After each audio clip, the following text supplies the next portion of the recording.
This video has been brought to you by your local SPAG distributor. Tank Management Services, your compliance headquarters. Hi, and welcome to Talking Tanks. Today we're going to demonstrate how to do inventory control for fuel in underground storage tanks. What is inventory control?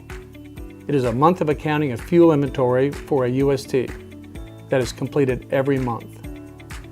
Every day fuel is removed or delivered to a UST. The fuel level is recorded in gallons, the deliveries are recorded in gross gallons, the sales or removals are recorded in gallons. Inventory control is a multi-purpose tool for fuel facilities. It's leak detection, theft detection, and confined transportation issues. 3 different numbers have to be used in inventory control for fuel. Gallons in the tank at the start of the day, gallons put in the tank during the day, and gallons sold from the tank or removed. The first number is gallons in the tank at the start of the business day. This is the opening stick. This number can come from one of 2 places. The actual stick reading is demonstrated in the How to Stick a Tank Talking Tanks episode, or from an automatic tank gauge, or ATG for short. Both of these methods must be done at the same time that the daily sales or removals are calculated or the end of day report is being run on the point of sale system, or POS. The second number comes from bill of lading or manifest, the gross gallons of the particular product that is delivered and dropped in the tank. The third number is gallons removed or gallons sold from the tank. This can come from one of 2 places. It can come from the tank report or the point of sale system that is generated at the end of the business day, or from the flow meters on the dispenser. If you're using the flow meters, it is recommended that you fill out the daily inventory form like this one. Write down the numbers for each product hose.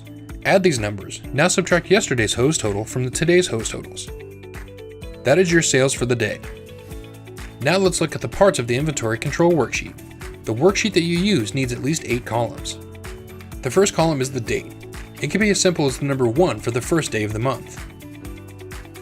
This is the second column, the first of the 3 numbers for inventory control. Start inventory is the end stick from the previous month.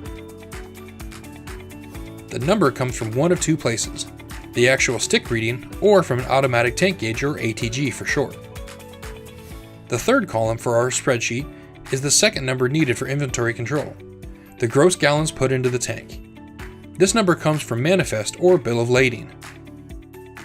The fourth column is the third number required for inventory control, the gallons removed or gallons sold that came from the end of day report on the POS system or from the fuel meter on the dispenser. The fifth number is the book inventory. In theory, this should be the total gallons in the tank at the end of the day. Opening stick plus deliveries minus sales equal book. The sixth column is for the end stick. This is the level of the tank when converted to gallons. This number will come from the ATG or actually stick in the tank and using a tank chart converting the inches in 1/8 to gallons. The seventh column is our second piece of math. This number tells you whether the tank has more or less in the tank. It is common for a tank fuel to fluctuate. Fuel will expand when it gets warmer or contract when the temperature gets colder. The formula is end stick minus book equals daily over short. The eighth column is another bit of math. It's today's over short plus yesterday's cumulative over short, which would equal today's cumulative over short. That is done every day fuel is sold. Now let's fast forward through the month. We've completed our inventory control worksheet for the month. Now the EPA leak check must be calculated. To do so, add up the column that the sales or removals were entered, column C. For example, the total sales of premium fuel for the last month was 92,434 gallons. Multiply that by 0.01 or 1%, or an easy way is just remove the last 2 digits. 92,434 becomes 924. Add 130 to 924. 130 is a variance number determined by the fuel industry because of the expansion and contraction of fuel when the temperature changes. Now take the cumulative over short number from the last day of the month. 19 is what added up on our spreadsheet. 924 plus 130 equals 1,054. 19 falls between negative 1054 and positive 1054. This tank passes. Now let's use the sales from the above tank, but it had larger shortages and fewer overages for the month. The cumulative overshort number from the last day of the month is negative 1,103. The total sales of the fuel in this tank for the month was 92,434 gallons. Multiply this by 0.01 or 1%, which equals 924. Add 924 to 130, the variance number. 924 plus 130 equals 1,054. Now take the cumulative overshort number from the last day of the month, negative 1,103. 924 plus 130 equals 1,054. Negative 1,103 does not fall between negative 1,054 and positive 1,054. This calculation indicates it failed the EPA leak check. The end stick is the opening stick for the next month. Review. Stick reading comes from one of two places, actual stick reading or ATG. Deliveries come from bill of lading or manifest and is reported in gross gallons. Sales reading comes from POS system or the flow meter on the daily dispenser. Inventory control worksheet must be filled out every day. Gallons removed from tank or delivered to the tank. The worksheet completed after the last day of the month. The EPA leak check number is 1% of sales plus 130. The check number is the cumulative overshort number for the month. To pass inventory control, the cumulative overshort number must fall between positive or negative of the leak check number. Inventory control worksheet must be completed every day. If a tank fails inventory control, you should check the following. Did you enter all the numbers correctly? Sales, deliveries, end stick, and book calculation?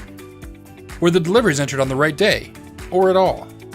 Are the dispensers blending a mid-grade fuel by pulling out of this tank and another tank? If so, is the amount being pumped out of the tank calculated correctly? Are there any unexplained overshorts?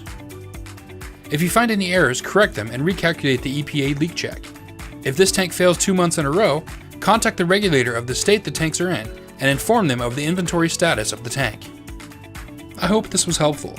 Tank Management Services has a link to the EPA's document on doing inventory control correctly on their website. Go to tankmanagement.net.